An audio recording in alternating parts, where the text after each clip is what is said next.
and I am going to bring in our special guest this morning. Can you hear me, George? Good morning. Yes, I can. How are you, Ben? I hear you perfectly as well. I'm excited about this. Me too. We got big time Kentucky guy here, dominating the Commonwealth in weather coverage. I like that part. Building that following year by year. So this is George Herbig. For you Southern Indianas that don't know, I would say most of Kentucky knows. We're talking 124,000-ish followers and rising. So big time there, and always on it with the weather, whether it's a regular day or severe weather. So thanks for being on here with us this morning. How you doing? I'm doing well, man. Trying not to sweat as much as I have been. But I gotta have my coffee cup back.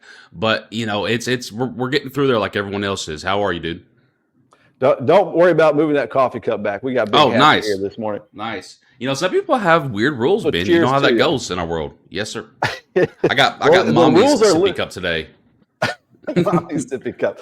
Yeah, so the rules are a little looser here in the streaming world. And speaking of that, this is the new age of. I mean, I never really thought weather would have this much interest. We're all interested in the weather. Obviously, we wear short sleeves or we wear a coat, depending on the weather. We need to know what's happening. But it has been wildfire on the internet. And, you've got Ryan Hall. A lot of people know him nationwide. You've got my buddy, Matt Rutkin, who he dominates up in northern Indiana. Locally, Tim's Weather World in southern Indiana's got a big following. And then you've got a huge following there, WNK Weather Now Kentucky. So tell us your history in this space, where it began and where you're at now. Well, man, on every interview I do, I always like to mention that this started for me as a kid, and that's so cliche, but it really is true. Oftentimes my siblings would be watching Disney Channel, whatever it might be. And I would just naturally find myself gravitating to what the weather channel used to be, just watching the Weather Channel all the time, and that really just kept growing as I got older. And by the time I got into high school, that's kind of the time where you're going through all those transitions and trying to figure out who you are and whatever it might be. And it just kept always coming back up in the back of my head every time I saw you post a winter forecast, or maybe Brian post a winter forecast, or somebody else. I love comparing and see who was more accurate, just naturally. I'm a pretty competitive person too, and I think this field is something that allows me to get my competitiveness out. Naturally, the number one goal is to keep everyone safe, to keep everyone informed during their most vulnerable times. That's how I look at it. But naturally, there's always a little bit of competition there. And, this is something that I think feeds into me as a person, and really just, it's always been with me. I've always loved looking at storms, trying to figure out why they happen. A lot of people don't know, but we just now figured out over the last decade or so, how tornadoes really form. A couple of papers published back in 2013, 2015, so on and so forth. And, it's something that's on the newer side that people just expect us to know. And I think we're still learning more and more about the weather field. Oh, sure. If anyone claims they know, exactly how things go, it's preposterous because it's such a growing field. And so and with technology now, and with AI, it's getting crazy. And with the ability to stream in your own home, I mean, this has just opened the floodgates to what you can do. Oh yeah, in 2018 is when we launched. Before that, I was with an establishment called Hardin Local, which is a local county news site, if you will. It didn't last very long, but and that kind of taught me a little bit about just what the world is. And I got a little bit of that taste, and then, things ended pretty sourly with those folks. And, it made me want to say, hey, you know what? I can do this on my own. And I can be better. And so it's not an egotistical thing. It's just in this field, you have to have a lot of confidence. You have to, or it's going to come across the screen that you don't. And there's so many options now. And there's only going to continue to be more options, as we know. It's no secret the TV field is declining a little bit. The NWS field is declining a little bit. So this field that we're in on the digital platforms is only going to get more competitive.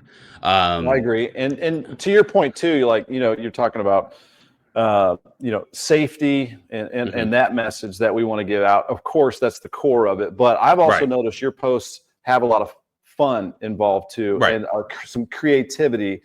What amount of thought do you put into that? Like, is this just natural George coming out? Because you want to have that confidence, to have a clear message, but also be real and be who you are. And I really see that realness coming out in your posts. It's just who I am, man. Like, even in our private conversations in public, I don't change who I am. There are some things I would say in private I don't say in public, but overall, which we all have that. But overall, I just be myself, and that's a risky play for sure, because there's I'm telling you, folks, there's a lot of people on the internet that aren't who you think they are. But I try, and just like that right there, I am so transparent with who I am. I'm so transparent with what our family's doing, because I think there's so many people on the internet nowadays, especially TikTok and so on and so forth, that put on this show, if you will. They don't allow you to see what's behind the scenes, and I think allowing people to see what's behind the scenes makes it okay to be normal. Makes it okay different too in this space is that we have all of our friends that are on Facebook, right? But we also have our family. And our, the actual real close friends. And then we have the friends that we may not know that bring you over 100,000 followers. So, I mean, you're going to get checked by your family anyway. Yeah. And that's why I was like, I'm going to be transparent. Those first few years, I was kind of learning just how to navigate things. We didn't really grow very much. This was not full time at, those first few years. And it took me figuring out it's okay to be yourself. It's okay to. So when I make those fun posts, and when I make those posts about my family, it's some people say it's risky to put your family online, buddy. They're online anyway. If someone wants to find you, they're going to find you. And so I try to have fun with who I am. I try to after each forecast, after each storm system, if we made a forecast for that system, we are putting a post analysis review, whether it's good or bad. I think that's super important as well. And I think that's something that people love, because, there's so many times where we always try to make ourselves look perfect. And I think it's important to set that correct expectation that we're not perfect. We're going to get things wrong. No matter how great you are. Realness, no matter what now. And they don't want to see through the BS. Yeah. No, I mean, when you can flip, for example, when you can flip a channel and see the same thing over and over, or when you can flip, online and see different types of varieties, I think it's important to be yourself and to be honest with your people, because if you're honest with your people, they're going to be able to create that support system for you, that when you do mess up or you do go in a rut, there's a very real thing in our world, as Ben, that's going into almost a rut. I make a forecast. And so I try to have fun with it. I try to have fun with it, but also when it's time to be serious, we're serious. And it's almost like our people know when my switch flips, their switch should flip. And I think that's important as well. They can read my face, they can read my cues, because whenever things do get serious, we obviously hunker down a little bit, and I stop the jokes, or I stop playing around, or I stop the fish fillet sandwich comments, or whatever it might be. Because when the real deal stuff happens, you got a great face. And so we put our game faces on then, but there's a couple times I've cried on broadcast because I've seen storms that are so powerful. I always say that the best and worst part about what we do is knowing what's coming. It's a blessing and a curse. Yeah. And I think people just go ahead. No, go ahead. No, you finish. It's your show, so I was just kind of playing off your cue there. That's how we do it in our world, people. But I was just saying, I think people just appreciate someone looking out for them. You don't have to be perfect. You don't have to be exact. I just think people appreciate someone being there for them, maybe when other people aren't live or whatever it might be. So I think that's just how we've grown, really, is just being there for folks. And that's a big job, being there, every day, day and night, 24 hours a day, 7 days a week. I've learned that for a very long time in this business of the weather world. Weather doesn't stop no matter what time of day. Now, speaking of your start, it was 2018. You said it started off a little bit slowly. What events happened that you can recall where you just saw the numbers shoot up and you're like, whoa, we got something happening here? Do you remember like those stages? And oh yeah, I know winter weather. I call winter weather the silly season. Oh yeah, there's maps that are out there. Oh goodness, I've had one get 11,000 shares before. I was like, yeah, I didn't expect that. So just in your mind, like a few events that you can remember that really shot it up. Well, I mean, the biggest event, the clearest event was the Mayfield tornado. That was, that was one of the hardest nights in my life. But it's also a lot of the hardest nights for a lot of folks out in Western Kentucky, Central Kentucky. That big tornado stopped just a couple miles before my house. So I know how that feels. But that night we were looking into Arkansas. We could see this complex starting, and then you look a little bit in front of it, and there was just fuel for days in multiple ways. And so at that point, we had the broadcast prepped, ready to go. And I was a little bit surprised to see the nonchalantness. I'm going to call it, look, you guys know how I am. I was a bit surprised to see the nonchalantness that was happening from some sources out there in Western Kentucky. So I had everything ready to go. We were posting about it, and we were ready for the live video. And then about 10 minutes before it entered into Western Kentucky, we went ahead and went live because it was, I mean, if anyone has seen anything about that Mayfield trade, we know what it was at this point. But that was a big one because we were the first ones live, and honestly, we were live by ourselves for a while. And so people go into Facebook or YouTube. People treat social media nowadays like it's Google. They just go in there. Well, I mean, that's the power of what you were doing, and you were on it early because, in my market, we call it a market where the TV signal can get out. Yeah. Not that you don't care what's happening elsewhere, but our signal doesn't get there. So obviously, you've got Paducah out there, Evansville covering that. And so you're just waiting for it to head to our area, but you're already on it because you're in the whole state of the Commonwealth because of, again, the openness of the technology and the power. I have no boundaries. Streaming. Exactly. No boundaries. So you're already on it. So you were covering that, and you obviously saw after that, the numbers jump up. That was a big one. That was a very big one. And then Bowling Green in 21, and then Bowling Green in 22. Those were two big ones. That's when Bowling Green just woke up for us. I had never seen Bowling Green in our comment section before, and now today they're our number one location. And so you have that. Obviously, as recent as last year, the day before my son got born. My son was born on May 27th. May 26th, we had probably our biggest outbreak in a while, tornado speaking, and then widespread winds in Kentucky. And so that was a very big one. And then winter of this year and going into last, December, that was a big stage for us. And then, of course, I call it the week from HE hockey sticks, what happened earlier this year in February and April. Where I was stuck in my neighborhood for like 4 days because the plows couldn't touch the hills that we had. It was. I'm talking more about the foot of rain that we saw the couple of days before that we had the tornadoes happening. That Sunday before that was a tornado that actually hit our town here, ended at our house, and that was a very big. I mean, that week alone was 20,000 plus followers, and so let's talk about this right here. I'm going to bring up. So you were telling me that the personal impact of that was that you had like a windstorm that hurt your pool, and then a tornado took out the pool, and then so earlier this week you had to go out and find a way to cool off. So you put this together, and I made this little section here. Yeah, this is called the Brianna and George section right here. Yeah, the wind damages here in Radcliffe over the last couple of years has been tremendous, and so that each one took a toll on the pool, and then the tornado that ended here took out the top half of the tree that was right next to it, and then took out the rest of what remained of that pool. So I had to go out there and figure something out, and we finally got the last pool at Academy, and because it's just too hot out there, folks. It's just too hot. You know what's funny? My wife was on Academy, ready to click buy now, and she clicked it, and it was sold out. The exact same thing happened to us. I put an order in. I was excited that we got it. Went there to pick it up, and they said that someone picked it up or someone bought it while I was en route to the store. And I was like, oh, you've got to be kidding me. And so that exact same thing happened to us. And, we had to do something, though, Ben. It's too hot. Our HVACs were struggling. But those were the monumentous points, if you will, of just kind of different chapters.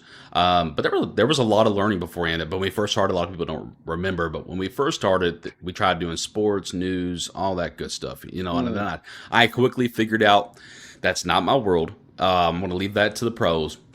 And my world is weather communication. That's what I call it, is weather communication. And I still try to make our own forecasts, especially in the winter, and even for some severe storm setups. A lot of times nowadays, a lot of people will just go with the National Weather Service's forecast and then communicate that, and there's no problem with that. But I try to have our own. I like the art of making a forecast still, even though it's kind of Yeah. dying a little bit. If we're being honest, I still like it. I still like to I mean, test and challenge myself. no offense to the National Weather Service, but Right. I worked in Augusta, I worked in Jefferson City, Missouri, here in Louisville, Peoria, Illinois, and I just sometimes if you're far enough away, the Weather Service offices weren't really giving my Hmm. area what I needed, so I really just kind of tuned them out. I've always made my own forecast. We'll Yeah. always continue to do that, so that's good that you're doing that. And now, you know, some of the social digital meteorologists are like, and you'll see them. It's like doomsday, and so that Yeah. is kind of an issue Right. that we have to deal with, because Yeah. they're getting the clicks, they're getting the clickbait, they're getting thousands of share, and then I have to correct that information. Yeah. So It's exhausting. there's a balance, there's a spectrum. Like Yeah. with the freedom of this, I don't mind showing a map that's far out and be Mhm. like, hey, we'll see if this happens or whatever. That's something I couldn't really do on Yeah. TV necessarily. Right. So there's that freedom there, Yeah. but message it the right way where you're not just freaking people out. Right. And that's something that that's something that I call it a canon event. Everyone has to learn how to correctly narrate posts or videos. And there's some people that just flat out don't care. They just want the money from the clicks, right? And I think it's up to the people to figure out who those people are. We've tried. Every time I see one, I kind of call it out a little bit because that is kind of our job to regulate it. I don't think we'll ever have any. The best and worst thing about what we do on the internet is that there are no regulations. There are no boundaries. We don't have to stop at any point. But the bad news is that there are also people out there that don't stop at any point, and they will just do Yeah. whatever they want to do. And so I agree. It's exhausting to try and fact check a lot of that because you get so many people DMing you, so many people commenting on your post. Is this real? What is this? For example, Yeah. I saw. I can't remember exactly what it was. Well, we had a snow system back at this winter that had just happened to be on the same date as a previous year. And that previous year was a big snow event, and people were passing around that map like it was. Let me happening guess. Yeah. now. Passing around the old map. Yeah. Yes, and that happens so much. That happens so much. Or Yeah. the new famous NATO cast AI tool goes around. Yeah. People see that and they immediately freak out. And Yeah. I just think it's up to the general public to try and be conscious of, okay, has this person let me down multiple times?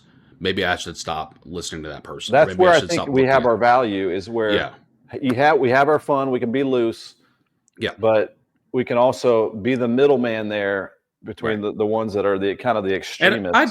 I do always tell people, Ben, if you have questions about what a specific source is or if it's accurate, you can always message us and ask them. We'll answer for you. But that is the big problem. But I mean, to be fair, there's always been that problem, even in the TV world back in the day. There's always been, but it's just so magnified now because anyone can get on the internet and post anything, and Mhm. it's just I think it really is up to the people to be conscious of again, is this something that's really active? If it looks too scary to be real, it probably is too scary Yeah. to be real. The I big think the problem most right now, egregious time this happens is in the winter because if you see a foot of yeah, snow on a map that's 10 days out, it's going to get or clicks. labeling It's gonna everything spread. as a tornado outbreak. That's a big problem right now. Yeah. YouTube thumbnails are a big problem right now because it's all about, can I get someone?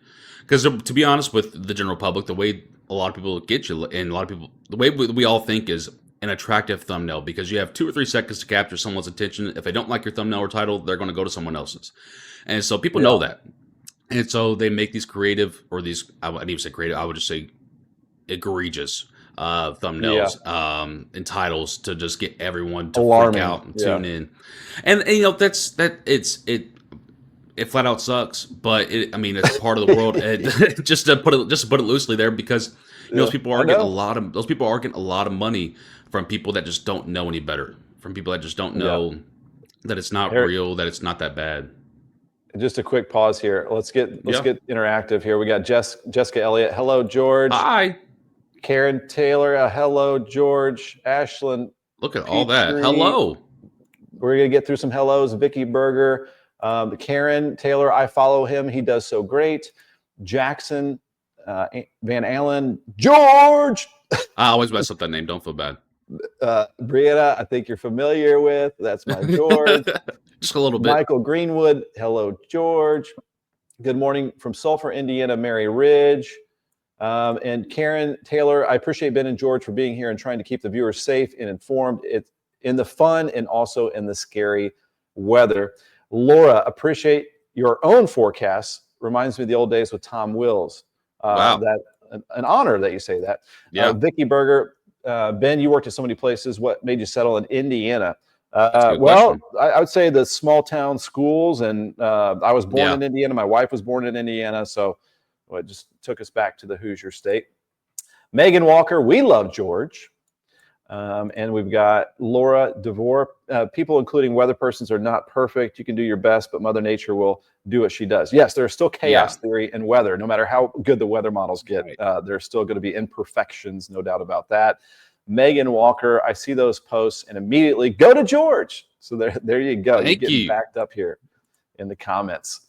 So that's about you and your profession. What about you and your personal life? Tell us about your family that supports you. Yeah, I can't. I mean, I make this so known every time.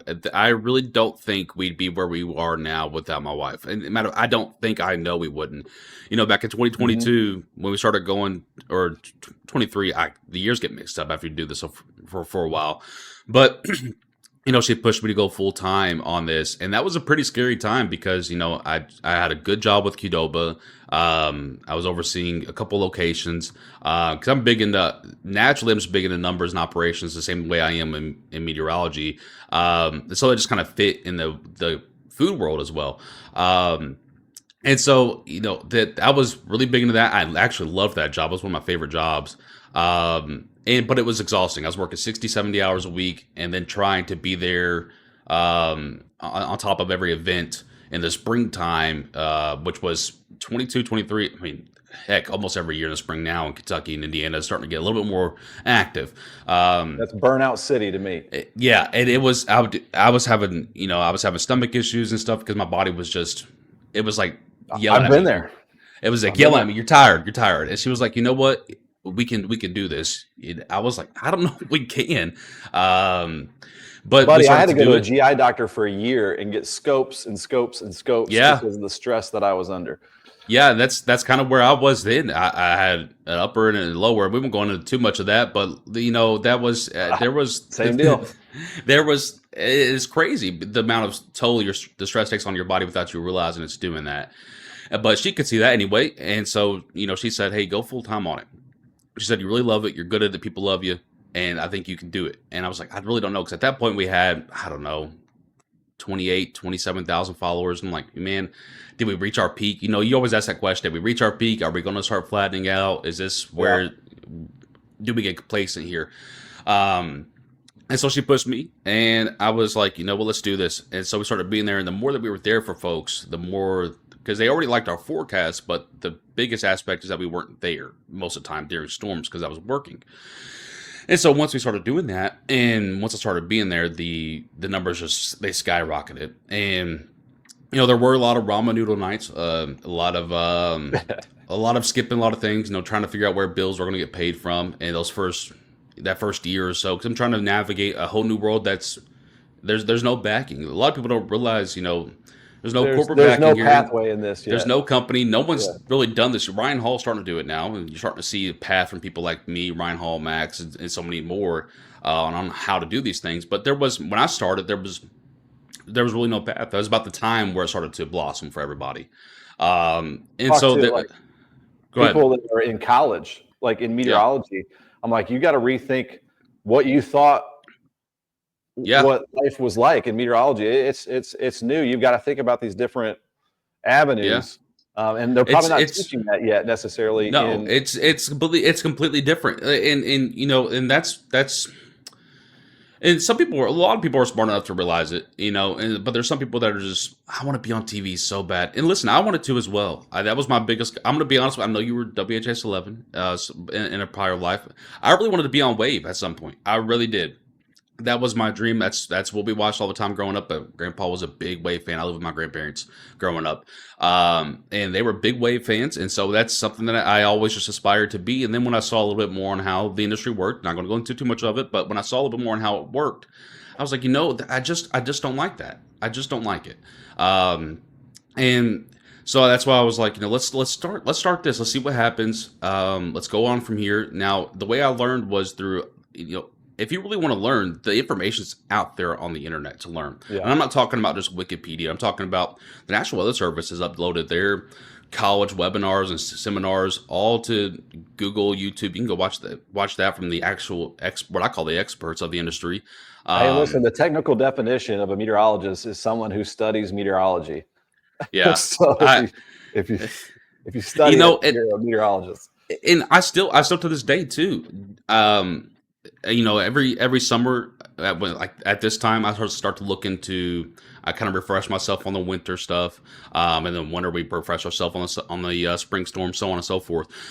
But to wrap up, the previous segment there, I really don't think there's much of us without my wife. So I owe a lot of it to my wife, and I know a lot of that's cliche, but it's so true because a lot of people would have really been frustrated with the way that first year went.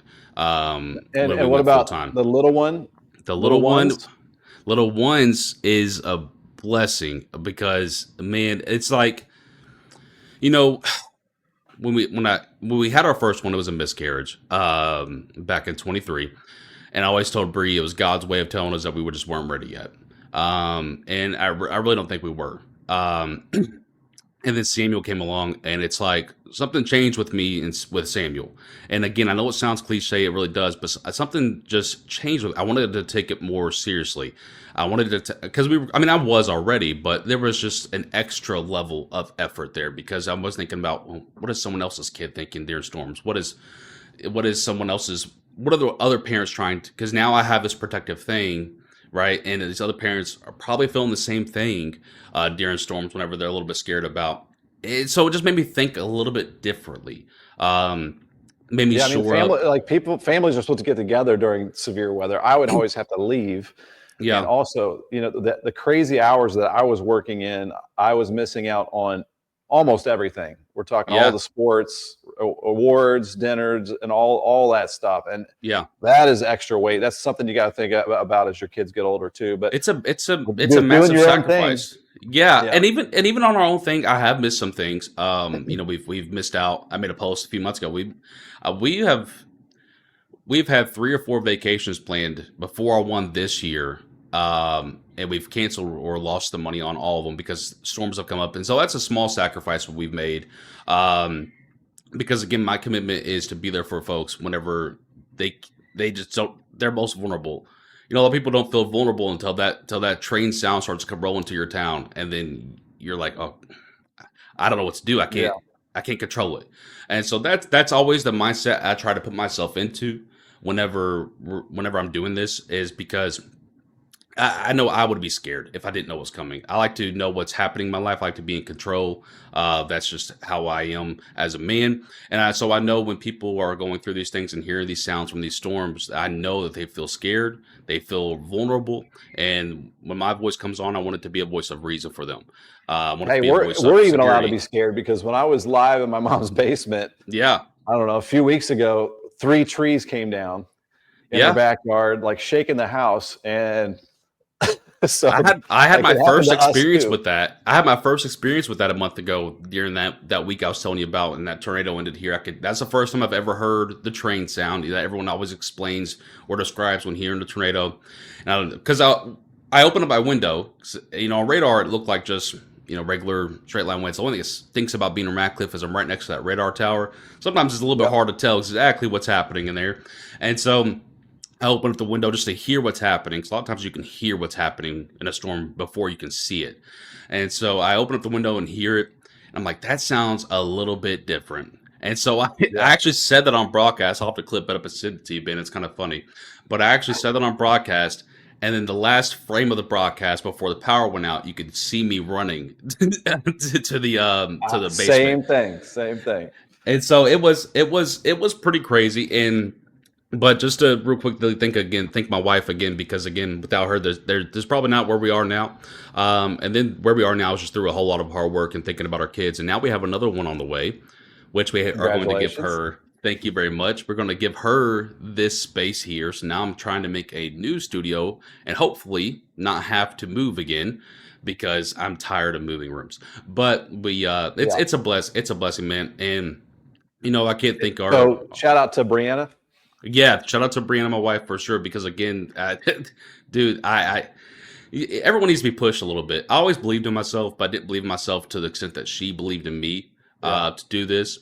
And not a lot of people would have made that sacrifice that she made with me that first year. And so now All right, then I got to do she the same deserves thing everything. because Yeah, same thing as you. My wife Sarah. All right, so I think Yeah. you're like 17 years younger than me, and so we moved from Ball State University in Muncie, Indiana, to Peoria, Illinois, to Jefferson City, Missouri, to Augusta, Georgia, to Louisville, and then Yeah. to Southern Indiana, all without family around that's us. crazy. Trying to grow a family. She couldn't get a job because I had to be on call 24 hours a day, 7 days a Yeah. week. So we had less money than a lot of our friends had because we're just one income family. So Yeah, there, like you're talking about, there are the struggles, there's the sacrifices, and the things that so people don't see on the camera. yeah, Yeah, it can weigh on you. While we're at it, we got some Yep. more comments here. We got Beverly Yep. Haggis. Good morning. We've got where to follow George. Weather Now Dash Kentucky on any platform. It's right there on the shirt too. There you go. Patience has your back. Weather Now / Kentucky. Oh. Yeah, they're all popping in for you. Weather Okay, Now, there we go. Kentucky. He's also on YouTube. We got Sharon says, we feel safe with George. He kind of tries to calm us all down when the weather's getting bad. Love him and his family. And Megan Walker, he gets fish fillets from McDonald's too sometimes. Hey, I get fish fillets probably as well. more than I should, but yeah. So we have this thing on the WNK page, Ben, where if you see a fish fillet sandwich box in the background of the camera at some point, you know it's a more serious day. So that's where the fish fillet stuff comes in, because I always get a fillet of fish whenever I think I'm going to be on camera for a while. It's, for some reason, I don't know what it is, but It's time for sponsorship from it fuels me. Yeah, I know. I know. My dad gets like you can order like a triple fillet of fish. Yeah, I've tried the double fillet of fish. It does not set the same for me. I like the single. Doesn't hit the right way. I tell people the bun to fish to sauce ratios off. I get scientific. That's where the Big Mac throws me off sometimes too, because if there's not enough too sauce much, with the yeah. extra bun, yeah, I know. You know what I don't like about I don't like when I get. Listen, I'm already a big dude. Okay, let's not hide this. All right, but listen, when I get a mound of lettuce on a Big Mac, I can't stand it. I can't stand it. I can't say that. That's why I don't get them most of the time. But I do like Big Macs. Yeah, I mean, it's hard to go wrong with anything right there. Megan Walker, for anyone who doesn't know George, he's great, not only as a meteorologist, but truly loves his followers. He's always fast to respond and always shares big things that are happening in his life. And Laura says you deserve time off too. Yeah, I mean, if you're going nonstop, you're going to get burnout, and then you're going to start to regret what you're doing or resent what you're doing. So, I mean, everybody, no matter who you are, there's definitely a balance. Yeah, there's definitely a balance, and that's why we went to Myrtle Beach a couple weeks ago, even though there was a storm system that came through here. Because I just had at some point, because I was telling everybody in the family, it's like, we had the severe weather last year. In the fall, we had weather that was going back and forth. Winter was pretty active for some folks in Kentucky, especially north of the parkways, and then into southern Indiana, ironically. And then it was like the switch just flipped right from that to flooding rains. The amount of flooding rains we got in Kentucky this year is I've never seen anything like it. And then we have in the last few years, man. Eastern Kentucky's been hit a couple times. Eastern Kentucky, and it's everywhere. It's everywhere. Eastern Kentucky, 2023, Western Kentucky, 2022. I mean, and then it was just like everywhere in Kentucky this year. I think Western Kentucky's at like 60-something inches of rainfall for the year, which is astounding it's because we're crazy. only in June. Like, that's just insane. Yeah. But then we had those, it wouldn't be so bad if we had a severe storm system here and there, but it was like every time we had something, there were stretches. There were stretches each time. And it's just, I got to the point where I was like, we got to go. We can't cancel this one. We have to go. Yeah. We have to Good go for you, relax. man. And I appreciate it. Again, that's the first time I've ever missed a system. And I still have backup plans in place, for people to still be informed. But it was just like, I had to go. I was burnt. That was the first time I felt burnt out since the whole Qdoba and working while doing the weather page. I have a lot of stamina, but this has just been an insane stretch. And a lot of people, we've been through so much of severe weather and flooding rains the last few months. A lot of people forget how exhausting the wintertime was for a lot of folks. Oh my gosh, yeah. And sometimes you got to just check out, like, with this social media content, all the platforms, like this will replay and people can watch this at any point in time of the day. And I encourage you to comment, but sometimes you got to be like, okay, I've been looking at this thing a little bit too much. Yeah. Put it down, get the brain to reset. I'm pretty sure the bags under my eyes are permanent at this point. Just from staring at the monitor so much, trying to figure out the models have not been particularly helpful this year. So there's been a lot more. I think you have found out a lot more this year who can do this and who can't do this. Because the models haven't been particularly great this year. That's why they're replacing them, half of them. But there's a lot of AI models coming out. It's going to be interesting next. I think it is. It's going to take a lot of time because I think our environment's so dynamic, and this. But a lot of people don't realize, again, just how dynamic our environment and our world is. So I think it's going to take a lot more time for the AI to catch up to it than people think. But it is going to be interesting to see how those help. A lot of people tell me that AI is going to take over the weather world, and I just say it's impossible because. And I've heard recently too. I read an article that the HRRR, one of the higher resolution weather models, down to like 1 or 2 kilometers with their grid spacing. There's some that are coming out that are like meters with the computer power. So it'll be real interesting to see how these come about. I'm definitely intrigued. They've been working on the RFS model for a while, and they're finally starting to institute its replacement of replacing the NAM model, which I've been against for a while now. So I'm very happy that's going away. People can stop posting. That's one of those things that people post a lot. Is those egregious hurricane or egregious winter forecast that those models that particular model does. Pick your scary model. Yeah, and it's I too am also interested to see where things go. I'm a bit hesitant, just because again I think our world's so dynamic. There's so many layers to our world that people just don't see each day, and it's going to be interesting. It's going to be interesting. It will. Well, hey man, I got a few more comments and we'll wrap this up. I was gonna say maybe we'll talk for 10 or 15 minutes. It's been going on for like 40 minutes, so we've had plenty to talk I didn't even realize the time. Trey Hess, looking what's up, good, Trey? Buddy. George, you're a father, a business owner now, and be sure to take some self-care to be attentive to your family. I'll pop that one up there. He appreciate you, man. Buddy. And we've got Bryn. So we've had a couple people across the pond. Hello, Ben, from West Hill, Scotland. I've got to check out West Hill. I want to go vacation over there sometime, but it might take a lot of saving after my kids are out of college, but like to get over there someday. Hey, man, thank you so much. Yeah. There are even a couple questions I did not get to, but I got to get back to the forecast. I'm sure we can talk more in the future. So support Weather Now Kentucky. If you don't know George by now, even if you're Southern Indiana, feel free to give him the like, the follow. So we're both doing it. It's this new kind of generation, this new era where we don't have to be competitors. We can just lift each other up and help each other out. So it's really cool. And I've seen that too with like comedian podcasters. I follow a lot. I listen to a lot of podcasts in my car. They go on each other's podcast. They laugh. They have a good time. And then everybody gets to know them. And they don't have to beat each other up. That's what our world is now. I know you got to go soon, but that's what our world's about is collaboration. There's always going to be a little bit of competition there, right? Obviously, but I think if everybody's helping to raise each other up, first of all, the public is a lot better up for it. And then number two, you're going to be a lot better for it because there are a lot of things I can learn from you about the weather world. There are a lot of things that you may be able to take off of me from the marketing world. And so I think it's a really cool aspect and a really cool dynamic, and I look forward to things. Yeah, looking forward to some more chats in the future. Thank you so much, George Herbig, for joining Ben at 10 this morning. So we'll have a good one. Stay cool out there and enjoy the pool. I appreciate you, man. Take it easy. All right, see you, buddy. All right, so there you go. That is George from Weather Now, Kentucky. And Deborah says, it's fascinating to hear you both discuss the behind the scenes. Thank you both for your work.